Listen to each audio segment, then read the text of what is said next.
अखिल विश्वाला सुख शांतीचा संदेश देणारे तथागत भगवान गौतम बुद्ध बोधिसत्व डॉक्टर बाबासाहेब आंबेडकर यांच्या विचारांना व प्रतिमेस पंचांग प्रणाम। नालंदा बुद्ध विहार, विष्णुनगर दिघा, नवीन मुंबई या ठिकाणी आषाढ पौर्णिमा ते अश्विनी पौर्णिमा या वर्षावासामध्ये रोजीना संध्याकाळ 8 ते 9:30 पर्यंत मिलिंद प्रश्न या पवित्र ग्रंथाचे वाचन होत आहे। आज या कार्यक्रमात उपस्थित सर्व उपासक उपासिका बालक बालिका बौद्धाचार्य केंद्रीय शिक्षिका तुम्हा सर्वांच्या परी मंगल कामना व्यक्त करून विधीला सुरुवात करण्या अगोदर आपण पंचशील आणि अष्टशील ग्रहण करायचं आहे।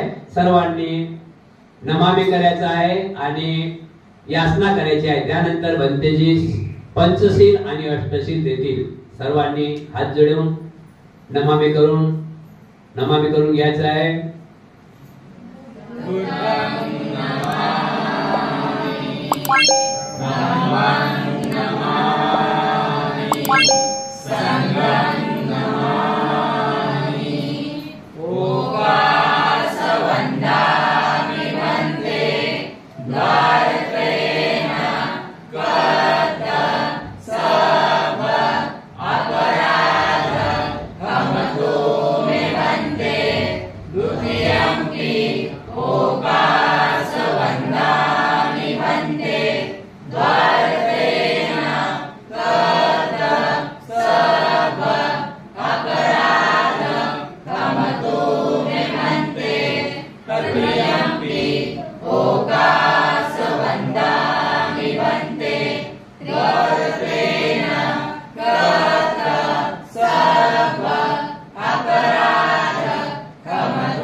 द्वितीयम्पि संघं शरणं गच्छामि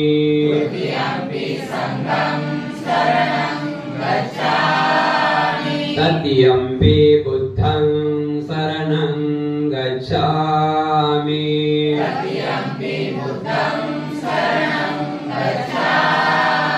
तत्यम्पि धम्मं शरणं गच्छामि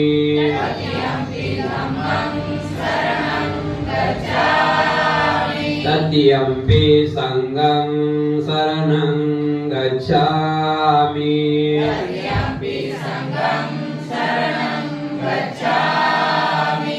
शरणागमनं सम्पूर्णं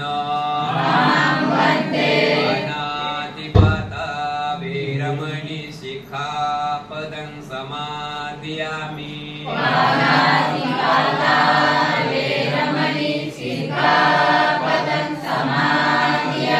अधिनादाना वीरमणि शिखापदं समादयामि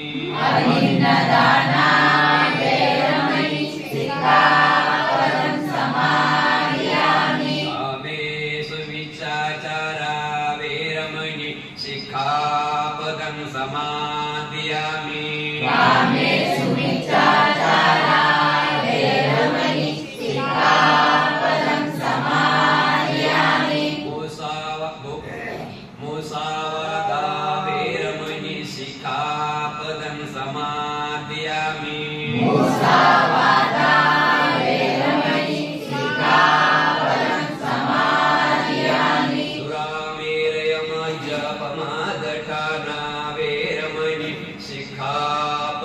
समादयामि सुरामेरयमज्जपमादठाना वीरमणि शिखापदं समादयामि शरणेन साधिं पंचशीलं धम्मं साधुकं सुरक्षितं शीलं तत्त्वा अपमादेन सम्पादेतव्यम्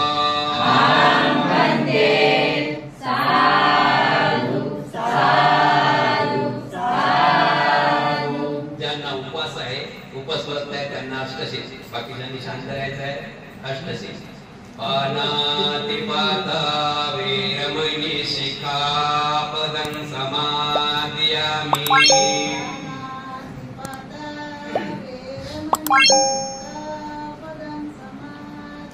अधिनादाना वीरमणि शिखापदं समादयामि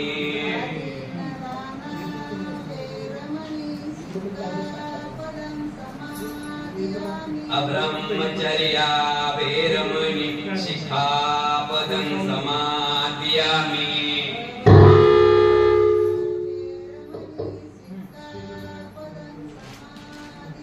मुसावादा वीरमणि शिखापदं समादयामि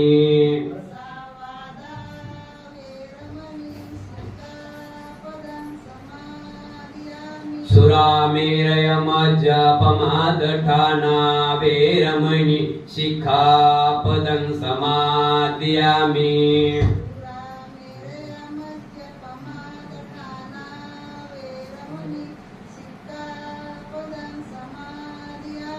विकाल भोजना वीरमणि शिखापदं समादयामि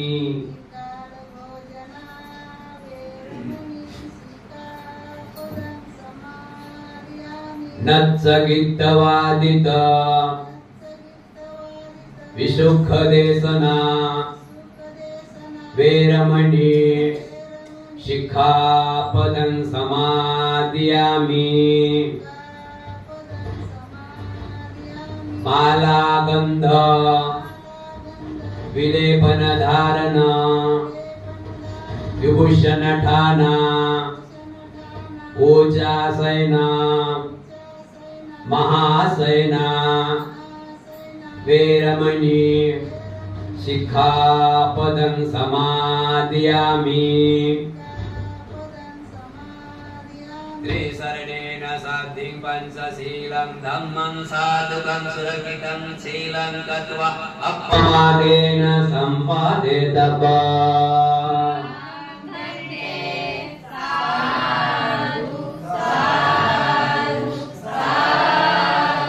भवतु सब सर्वमङ्गलं रक्षन्तु सर्वदेवता सर्वबुद्धानुभावेन सदा सुखी भवन्तु ते भवतु सर्वमङ्गलं रक्षन्तु सर्वदेवता सर्वधर्मानुभावेन सदा सुखी भवन्तु ते भवतु सर्वमङ्गलं रक्षन्तु सर्वदेवता सर्वसङ्घानुभावेन सदा सुखी भवन्तु ते इच्छितं पठितं तुय्यं क्षिप्तमेव समिज्जतु सपे पुर्यन्तु चित्तसङ्कल्प छन्दोपन्न रसो यथा आयुरायोग्य संपत्ति सद्ग संपत्तिमेव च ततो निब्बाण संपत्ती इमिनाते समीजतु तुम्हा सर्वांच्या इच्छा आकांक्षा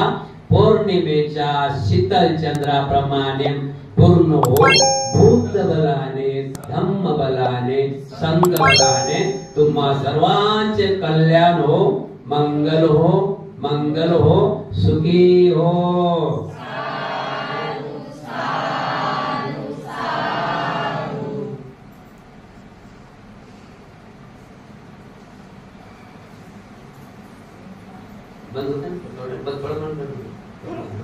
आधार आहे सर्व बुद्धांच्या शिकवणीचे सुरुवात शिलात आहे सर्व बुद्धांची शिकवण सर्व शिलात आहे शिलावरच निर्वाण प्राप्ती अवलंबून आहे भगवद्गीताचा जो धम्म आहे तो वाचनावर नाही लक्षात ठेवा बुद्धाचा धम्म आहे तो वाचनावर नाही किती अभ्यास केला याला काही अर्थ नाही जो शिलाचं पालन करीन तो बुद्धिमान आणि शिलवान ठरते म्हणून खूप काही आपला अभ्यास झाला आणि त्याला आचरण नाही तर या बौद्ध धर्मामध्ये त्याला झिरो मार्ग आहे ते काही किंमत नाही म्हणून शिल खूप महत्वाचं आहे जरी थोडं आलं तरी आपण त्या शिलानं चाललो पाहिजे शिलानं वागलो पाहिजे श्रद्धा आज आपण बघतो काही लोकांच्या श्रद्धा दगडावर आहे तो दगड डोंगरावरला दगड आणतात आणि त्याला गुलाल वगैरे भासतात तिथं रात्रंदिवस जागरण करतात रात्रंदिवस जातात नमामी करतात भंडारे करतात बघितलं आपण तर कशामुळे करतात त्यांनी त्यांचं मन म्हणजे त्यांचं शील त्यांची श्रद्धा त्या दगडावर ठेवलेली आहे म्हणून त्या दगडाला देव मानतात महाराज मनात प्रसन्नता म्हणजे आपल्या मनात जर असलं या दगडात देव आहे तर त्या दगडात देव आहे आपण मानत नाही आपण 22 प्रश्न लावल्यावर पण जे मानत नाही त्यांचं तसंच आहे घरात एक देवळ आणून ठेवलेले आहे दगड किचन मध्ये लातूर साईडला जास्तच आहे गुलाल लावला की मोठे चांगले बंगले बांधले पण दगड तिथे आहेतच आणि सुशिक्षित पोर आहे सुशिक्षित घराणं आहे पण तरी दगड अजून या लोकांनी सोडले नाही म्हणून महाराज मनात प्रसन्नता आणि महत्वाकांक्षा उत्पन्न करणे हे श्रद्धेचे लक्षण आहे श्रद्धा कुठून निर्माण होते मनातून मग मन असं आहे बुद्धांनी सांगितलं की मन हे खूप चंचल आहे मन हे कोणत्या ताब्यात राहत नाही आणि मन ताब्यात राहण्यासाठी त्याला शिलाची जोड पाहिजे त्याला ज्ञानाची जोड पाहिजे त्याला प्रज्ञेची जोड पाहिजे तर ते शिलात राहील नाही तर ते मन ताब्यात राहत नाही काही लोकांची आपण बघतो गावी बघा आपल्या नदीतून ब्रिजवरून जातात लोक नदीच्या ब्रिजवरून गाडी चालली आणि ते पाणी वाहते नदीचं त्या नदीचं नाव अनेक नद्याचं नाव आहे पण ते पाणी वाहते नदीचं मग आपले प्रवासी काय करतात खिशातले सुट्टे पैसे काढतात त्या नदीत फेकतात बघितलं ना तुम्ही आहे ना खिशातले सुट्टे पैसे काढतात त्या नदीत फेकतात मोठी रक्कम नाही काढत सुट्टे काढतात त्या नदीत फेकतात आता बघा त्या नदीत जे पैसा फेकलेला आहे ते काय मच्छ्या काय दुकानात जातात काय कासव काय दुकानात जातात काय म्हणजे काय की श्रद्धा फुकट निर्माण होणे आहे श्रद्धा अजून लक्षात घ्या आपण सर्व प्रवासी अमुक ठिकाणी जातो आपल्या बाजूने कोणी अमुक कोणी हिंदू माणूस बसलेला तर कुठेतरी काही दिसलं भगवा की तो असाच करतो बरोबर आहे ना काय त्याच्या मनातून तो श्रद्धा निर्माण करते म्हणून श्रद्धेला काही ठिकाणच नाही श्रद्धा कशी निर्माण होऊ शकते बघा श्रद्धा कशाला सांगितलेली आहे नागशे म्हणतात भंतेजी महाराज तुम्हाला तहान लागली तुम्हाला तहान लागली आणि तुम्ही त्या नदीतून घोडदळ, हत्तीदळ, पायदळ असं सर्व सैनिक घेऊन आले. तुम्हाला पुढे गेल्यानंतर तहान लागली, तुम्ही तहान लागली, तुम्ही पाणी मागसाच की नाही? मग राजाने पाणी मागत सांगितले की हुजूर पाणी आण.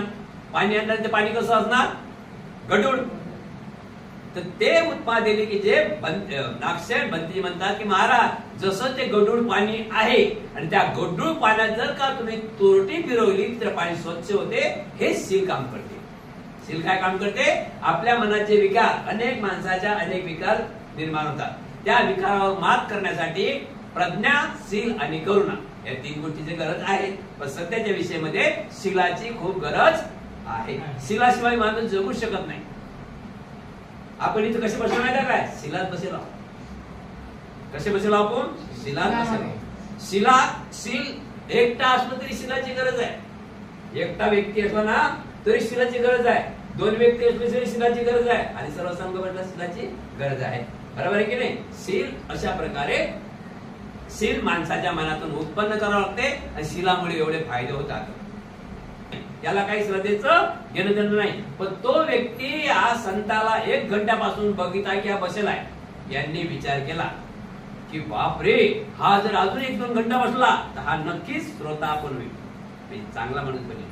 त्याच्यानंतर अजून जरा थोडा टाइम बसला, अजून 1 घंटा बसला, तो नंतर तो सपुदागामी होईल. त्याच्यानंतर काही दिवस तो अजून बसत राहिला तर नंतर अनागामी होईल. त्याच्यानंतर काही दिवस तो बसून राहिला तर अर्थ प्राप्त होईल. म्हणजे सर्व जीवन मुक्तीचा मार्ग त्याला चांगला मिळेल. परिनिर्वाण त्याला होईल. परिनिर्वाण म्हणजे तृष्णाचा मोह सोडणे, निब्बाण. त्याला काय म्हणतात? निब्बाण. तृष्णाचा मोह सोडणे किती आनंदाची गोष्ट आहे. म्हणून तो जो पहिला माणूस आहे तो अशी व्यक्ती असा विचार करते की अशी महत्वाकांक्षा, अशी श्रद्धा निर्माण करते की जर तो तसा होत असेल तर मी काय कमी आहे? समजलं? मी तसं व्हावं हे आहे श्रद्धा. ते उदाहरणाने स्पष्ट करण्याची कृपा करावी. अजूनही म्हणते मला सांगा मला समजलं नाही. महाराज, पर्वत शिखरावर जोरदार वृष्टी वर्षाव झाला असता ते पाणी खालच्या बाजूला वाहत जाते. मग गिरी, कंदर, गुफा व लहान मोठे सर्व नाले भरून जातात. नंतर नदीला पूर येतो. ती आपली पातळी ओलांडून वाहू लागते. समजा तेवढ्यात एका मागून एक असा लोकांचा समूह पलीकडे जाण्यासाठी आला तर त्यांना नदीची खोली माहिती नाही म्हणून ते सर्व लोक नदीच्या तळावर विचार करीत बसण्या पलीकडे काही एक करणार नाही. परंतु तेवढ्या अवधीत एखाद्या इसम तेथे आला व आपली शक्ती ओळखून ध्येयाने पाहून पैल तरी गेला तर त्याला पाहून इतरही लोक पलीकडे जाऊन पोचतील. महाराज, अगदी याच उदाहरणाप्रमाणे एखादा भिक्षू दुसऱ्या सत्पुरुषांना उंच अशा निर्वाण पदास पोचलेला पाहून तो स्वतः देखील आपले सर्व शक्ती एकवटून त्या पदापर्यंत पोहोचण्याची महत्वाकांक्षा बाळगतो आणि त्यासाठी प्रयत्न व परिश्रम करतो. यावरून मनात महत्वाकांक्षा बाळगतो आणि त्यासाठी प्रयत्न व परिश्रम करतो. यावरून मनात महत्वाकांक्षा निर्माण करणे हे श्रद्धेचे लक्षण आहे. भगवान बुद्धांच्या कथनाचा उल्लेख आहे की श्रद्धेने मनुष्य अडचणीचा पर्वत ओलांडून जातो, तत्परेने सागर पार करून जातो, वीर्याने दुःख दमन करतो आणि प्रज्ञेने पूर्ण मुक्त होऊन जातो. महाराज, पुन्हा डबल सांगा मला, हा प्रश्न समजला नाही की श्रद्धा ही कशी मनात निर्माण होते? श्रद्धा ही कशी मनात निर्माण होते? तर परत बनते नाक्षस सांगतात की महाराज, अजून एक तुम्ही उदाहरण घ्या की एक नदी आहे. त्या नदीला ते नदी डोंगराच्या बाजूला लागू आहे आणि त्या ठिकाणी पाऊस पडत आहे. डोंगराचं पाणी कुठं आलेलं आहे? त्या नदीत. आणि ते नदीत आता तुडुंब भरत चाललेली आहे. छातीपर्यंत गळ्यापर्यंत पाणी आलेलं आहे आणि काही प्रवासी पाठीमागून उडाले बरेच लोक. पण ते नदी पाहून त्यांची हिमत होईल का? त्यांची हिमत होईल का जाण्यासाठी? नाही. मग काय, जर कोण्या जरी एका माणसानं एक पल्लू म्हणजे एका माणसाने हिंमत केली तिथून पैतरी जाण्याची तर नक्कीच हे सर्व लोक जाऊ शकतात. अशी आहे श्रद्धा निर्माण करणे. समजलं श्रद्धा निर्माण करणे कशी आहे? वीर्य, वीर्य म्हणजे शक्ती. वीर्य म्हणजे काय? शक्ती. वीर्य म्हणजे शक्ती. शक्ती, वीर्य म्हणजे शक्ती. शक्ती म्हणजे चांगला दृढ विचार की मला एक वीर्य आलं की मी हे खाल्ल्याशिवाय एवढं खाल्ल्याशिवाय राहणार नाही. समजले की नाही? याला काय म्हणतात? वीर्य. वीर्य म्हणजे जिद्द की मी ते केल्याशिवाय राहणार नाही, त्याला जिद्द म्हणतात. तर म्हणते म्हणतात की महाराज म्हणतात की म्हणते आपण वीर्याची ओळख कशी करावी? वीर्याची ओळख कशी करावी? तर म्हणते नागशेन म्हणतात की समजा एखाद्या व्यक्तीचं घर पडत आहे ते घर, आणि तो व्यक्ती जर त्या ठिकाणी ते काही लाकूड घेऊन गेला तर ते घर पडेल काय? हे वय धैर्य, हे वीर्य की मी ते करू शकतो, त्याला वीर्य म्हटलेलं आहे.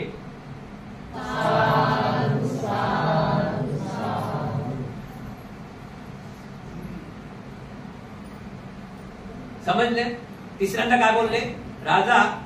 राजा बोलला की पुन्हा तिसऱ्यांदा सुद्धा मला समजावून सांगा. तर त्यावेळेस नागसेन भंतेजी म्हणतात की समजा दोन शत्रू एक दुसऱ्याची लढलेले आहे, दोन राजे एक दुसऱ्याची लढत आहे, दोन राजे एक दुसऱ्याची लढत आहे, आणि सारखे सैनिक असतात काय? कोणाचे कमी आणि कोणाचे जास्त.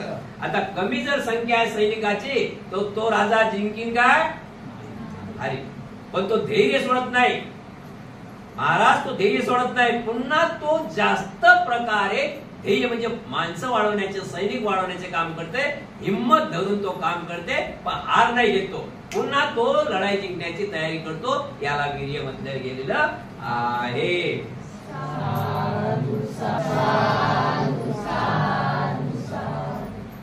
आपण नेहमी आता हा शेवटचा चौथा प्रश्न आपण पण अजून समजावं. त्यांनी सांगितलं आपल्याला चटकन समजायला पाहिजे ना आपल्या भाषेत. तर आपण मग आपला व्यक्ती गेल्यानंतर, आपली व्यक्ती मृत्यू झाल्यानंतर एक वर्ष होते की नाही, त्या 1 वर्षाला आपण काय म्हणतो? स्मृतिदिन म्हणतो ना. तर स्मृतिदिनचा मतलब काय? की त्यांची आठवणीने. स्मृती म्हणजे आठवण, त्यांची आठवणीने. राजा मिलिंद नागसेनांनी राजाला खूप चांगल्या प्रकारे 3ऱ्या 4थ्या टप्प्यामध्ये सांगितलं आहे की राजा तुम्ही म्हणताय की स्मृती म्हणजे काय? स्मृती म्हणजे काय? स्मृतीची ओळख काय? स्मृती म्हणजे काय? तर राजाला सांगितलं की राजा तुमच्या दरबारामध्ये एक हिसाब तपासणी असते ना, एक हिसाब तपासणी असते, त्याचा जो सरळ लेखाजोखा असते. म्हणून तो राजा तुमच्याकडे तो हिसाब तपासणी येते आणि सांगते की महाराज आपल्या जवळ लढाईसाठी 10 हत्ती आहे. उदाहरण, एवढे घोडे आहेत, एवढं सैनिक आहे, एवढा तोफा आहे, आणि एवढं सोनं नाणं आपल्यापर्यंत आहे. म्हणजे तो आपल्याला आठवण करून देते. त्यालाच म्हणतात स्मृती. म्हणजे लक्षात, स्मृतीचे लक्षण. स्मृतीचे लक्षण म्हणजे आठवण करून देणे. स्मृती आठवण, आपल्याला आठवण येते, आपण आठवण करू शकतो, आपल्याला माहित पडते हे चांगलं आहे, हे वाईट आहे, यापासून ते असं होते, त्यापासून ते होते. हे स्मृती म्हणजे आपण सतत स्मृती जागृत राहते. आपण जर घराच्या बाहेर निघालो तेव्हापासून स्मृती आपल्या सोबत घरी येते. आपण घरातून निघाला, थैली घेऊन गेलो घरातून, आपण एक बाजारात थैली घरातून घेऊन गेलो तरी आपल्यासोबत स्मृती आहे. केळं दिसलं काय? मला घ्यायचंय. चांगले नाहीत का? मला नाही घ्यायचंय. म्हणजे स्मृती आपल्यासोबत नेहमी आहे आणि स्मृती सोबत राहिलंच पाहिजे. कधी काही उपासिकांना आठवणच राहत नाही, तसं स्मृती हरपली, मग काही उपासिकांना नाही राहत आठवण. काय स्मृती हरपली नाही पाहिजे, स्मृती आपल्या सोबत सतत असली पाहिजे. चला आपण आज सुरू काय केलं माहिती आहे काय? आपण आज बघितलेलं आहे शिलाची ओळख. काय बघितलेलं आहे? शील माणसाजवळ पाहिजे. ज्याच्याजवळ शील नाही तो माणूस पागल माणूस, बिना कपड्याचे फिरते. त्याचा जो शील आहे काय? मग माणसाला जगण्यासाठी काय पाहिजे? पहिला गोष्ट काय पाहिजे? त्याच्यानंतर आपण पाहिलं श्रद्धा. तर श्रद्धा कशी असावी? आंधळी असावी की चांगली असावी? श्रद्धा असावी, पण कशी असावी? अंधश्रद्धा नसावी. त्या पाण्यात पैसे टाकल्यासारखी श्रद्धा नसावी.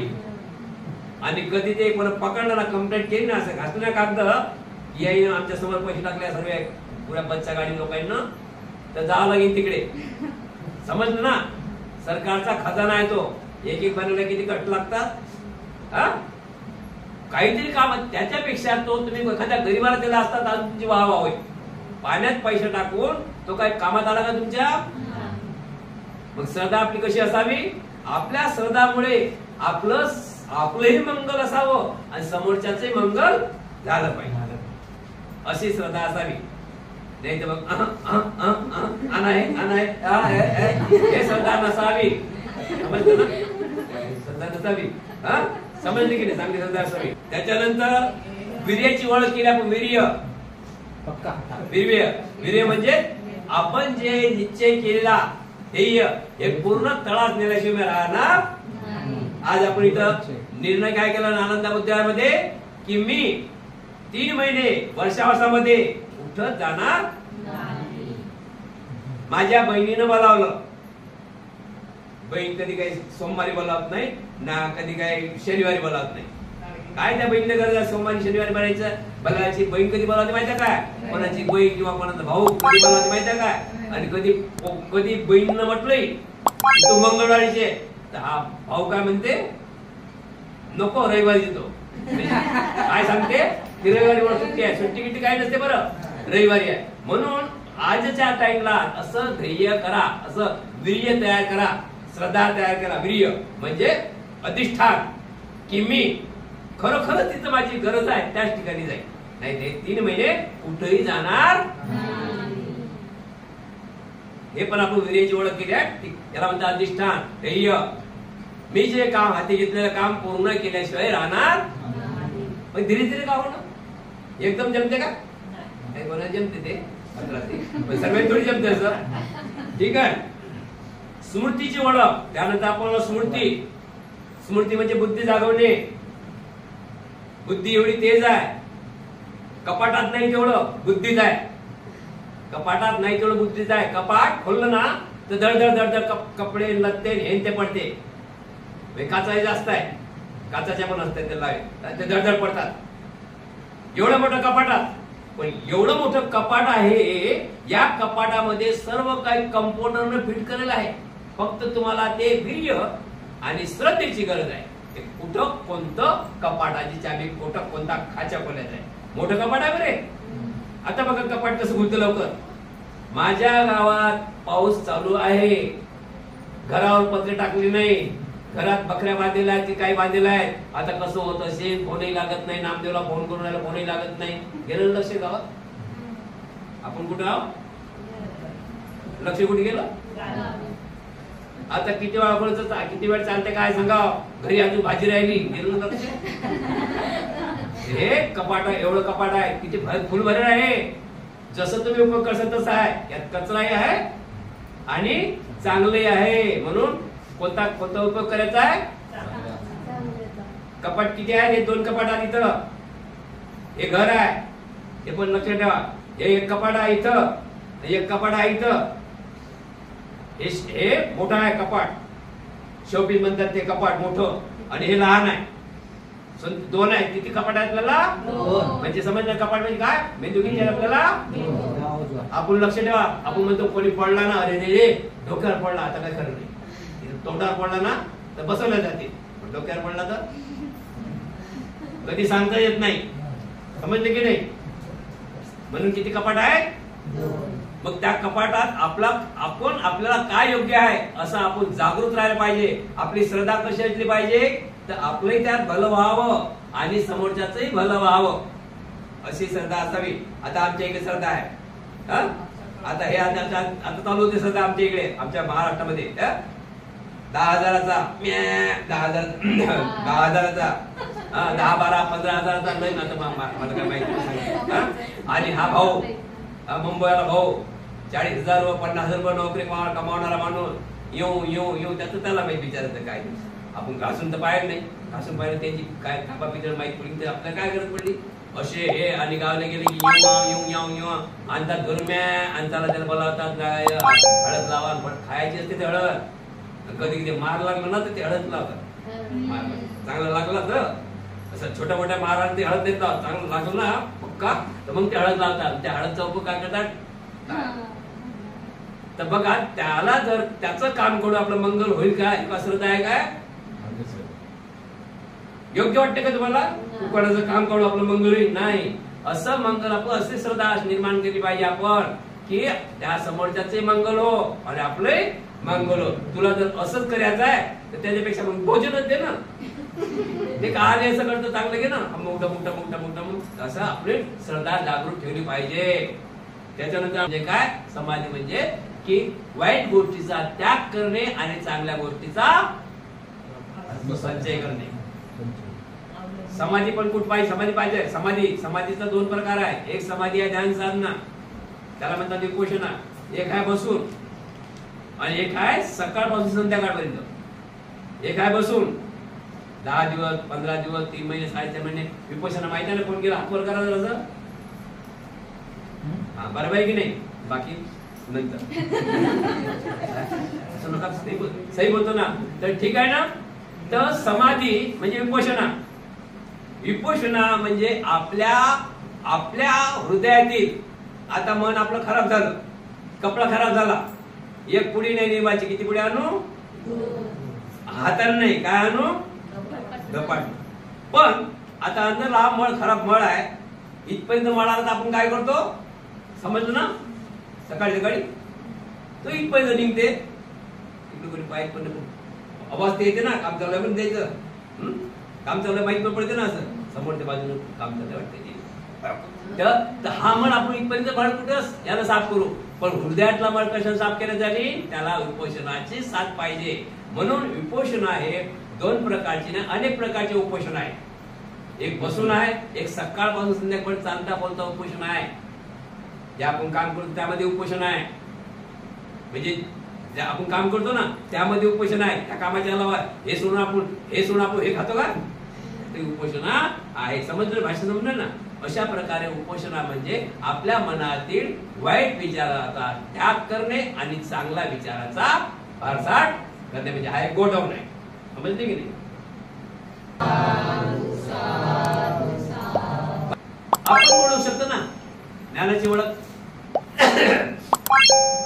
ज्ञानी माणूस आपण ओळखू शकतो, ज्ञानी पुरुष ओळखू शकतो, अज्ञान माणूस ओळखू शकतो आणि अज्ञान पुरुष पण ओळखू शकतो. बरोबर आहे की नाही?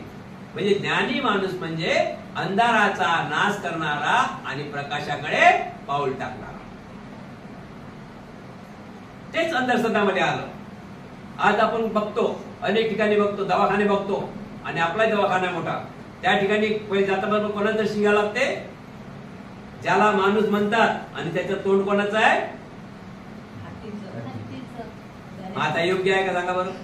तुम्ही सांगायचं. ज्ञानाचं प्रतीक काय काय? तो कोण बसवला? यानं. त्याला आपण सर्व म्हणतो देव. देव म्हणतो ना. तो ज्ञानी आहे काय? त्यानं बसवला तो ज्ञानी आहे काय? मग त्यानं का बसवला? त्यानं बनवाबनवी करत आहे. त्याच्यामुळे लोक धावतात. त्याला माहित आहे खेळ दिले तर येतात, नाही येत नाही. बरं समजलं ना भाषा? म्हणून हे ज्ञानाची परीक्षा आहे. ज्ञान म्हणजे ओळखणं. ज्ञान सत्य आहे या गलत आहे. बरोबर आहे की नाही? सत्याची आणि गलतची ओळख झाली पाहिजे. श्रद्धाची आणि अंधश्रद्धेची आपल्याला जाणीव झाली पाहिजे. त्याला म्हणतात ज्ञानी. नाही तर मग दीपक जळतही आहे.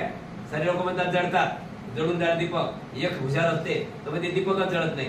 तो बोंबलू बोंबलू बोंबलू बोंबलू कल्ला करत जास्त बोलला ना तो खरंच दीपक जळत राहिले. म्हणजे खोटं जास्त लवकर प्रसिद्धीत होते. समजले की नाही? म्हणून आपण हुशार राहिलं पाहिजे. आपण ज्ञानाची ओळख करून घेतली पाहिजे. सत्य ते सत्य आणि गलत ते.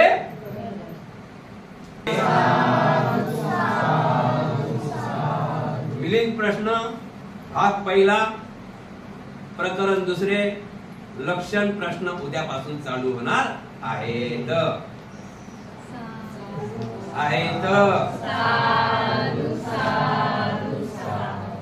मंगल मैत्री आपण सर्वांनी घेत आहोत. म्हणजे सर्व विश्वातील प्राणी माता, जीव जंतू, एका पायाचे, 2 पायाचे, 3 पायाचे, 4 पायाचे, सरपडणारे, हवेत उडणारे, जमीनवरले, आकाशावरले सर्वांपरी आपण मंगल मैत्री करत आहोत. सर्वांनी जसा आपलं अल्पहार गाथा घेतली असं माझ्यासोबत बोलायचं आहे. मी माझे मुलं कुटुंब माता पिता आचार्य उपाध्याय मध्यस्थी जवळचे दूरचे परकीय स्वकीय शेजारी शत्रू मित्र वैरी अवेरी हितचिंतक हितचिंतक या परिसरातील देशातील जम्बूद्वीपातील चक्रवालातील या ब्रह्मांडाच्या काही दिशातील सर्व ऐश्वर्यशाली वैभवशाली सर्व देवता सर्व आर्य सर्व अनार्य सर्व मनुष्य अमनुष्य पुरुष स्त्रिया बिनपायावाले बहुपायावाले पैदा झालेले पैदा होणारे सर्व दृश्य अदृश्य सर्व भूत प्रेत यक्ष पिशाच सदगती वाले दुर्गती वाले नरकवासी वाले ब्रह्मावासी सर्व गुणी अवगुणी विकारी अविकारी कुकर्मी सत्कर्मी देशी विदेशी सर्व असलेले सर्व प्राणी सर्व पशु पक्षी सर्व जीव जंतू सर्व जीवसत्व सर्व विषाणू सर्व कीटाणू सर्व सजीव जीवधारी व सदविशील प्राणी हे सर्व प्राणी माझे मित्र आहे हितचिंतक आहे कोणीही माझे वैर नाही अहिंसा चिंतक नाही दुश्मनही नाही मला जशी सुखाची अपेक्षा असते तसे सर्व जीवधारी प्राण्यांनाही असते म्हणून त्या सर्वांना सुखाची प्राप्ती होवो मला जसे दुःख नसते तसे त्या सर्व जीवधारी प्राण्यांनाही नको असते म्हणून त्या सर्व जीवधारी प्राण्यांनाही दुःख न हो म्हणून माझ्यासह आम्हा सर्वांचे दुःख रोग भय शोक वैर व्याधी विघ्न नष्ट हो आम्ही सर्वांचे राग देश मोह चिंता अथर अहंकार वैरत्व गर्व नष्ट हो आम्हा सर्वांना कुशल कर्माची सुबुद्धी प्राप्त हो आम्हा सर्वांच्या धनसंपत्ती मध्ये वृद्धी हो त्यापासून आम्ही वंचित न हो आम्हा सर्वांच्या कुशल कार्यात यश प्राप्त हो आम्हा सर्वांना सुख शांती व समाधान लाभो आम्हा सर्वांच्या सर्वांचे रक्षण हो, आम्हा सर्वांचे रक्षण हो, आम्हा सर्वांचे भले हो, आम्हा सर्वांचे भले हो, आम्हा सर्वांचे मंगल हो, आम्हा सर्वांचे मंगल हो, आम्हा सर्वांचे कल्याण हो, आम्हा सर्वांचे कल्याण हो, आम्हा सर्वांना आरोग्याचा लाभ, आम्हा सर्वांना आरोग्याचा लाभ, आम्ही सर्व दीर्घायू हो, आम्ही सर्व दीर्घायू हो, कल्याणाची मंगल मैत्री, कल्याणाची मंगल मैत्री, भल्याची हिताची कल्याणाची हिताची असलेली मंगल मैत्री भावना या विश्वामध्ये सर्वत्र पसरू दे.